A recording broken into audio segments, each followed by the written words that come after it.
Hello, this is Lisa Fry at WFRYE Thriving Through Chaos. I have a new announcement that because I am using a new editing system on Spotify, I am unable to place my audio here for my Thriving Through Chaos. So what I would like to do is to let you know where to find this Thriving Through Chaos. Download an app called Spotify.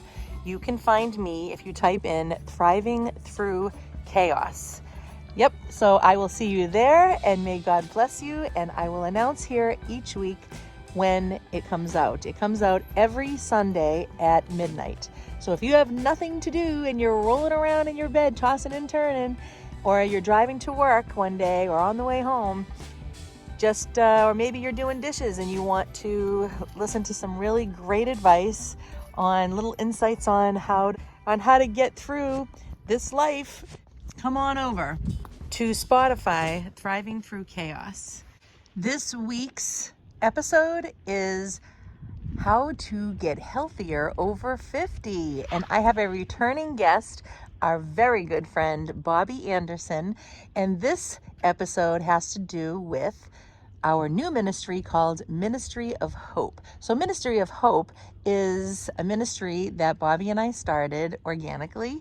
It's so wonderful, and it just developed over our friendship after my husband passed away, and we just really have hearts to help other people. And it's so awesome how we're both going through this at the same time on how to take care of ourselves in every way, the whole human person.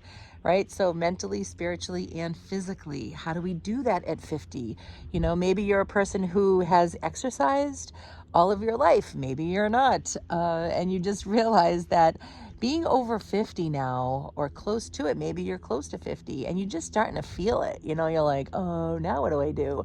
Because the spirit is willing and the flesh is weak. How do we get through this life in making our bodies and minds and souls the very best that they can be? Well, we have really great advice. So come on over. We'll let you know what we're doing. And it is going to inspire you, because I know I'm inspired and he sure is. So come on over, and I hope to bless you, because the only way out is the way through. All right. We'll see you then. God bless you. Bye-bye.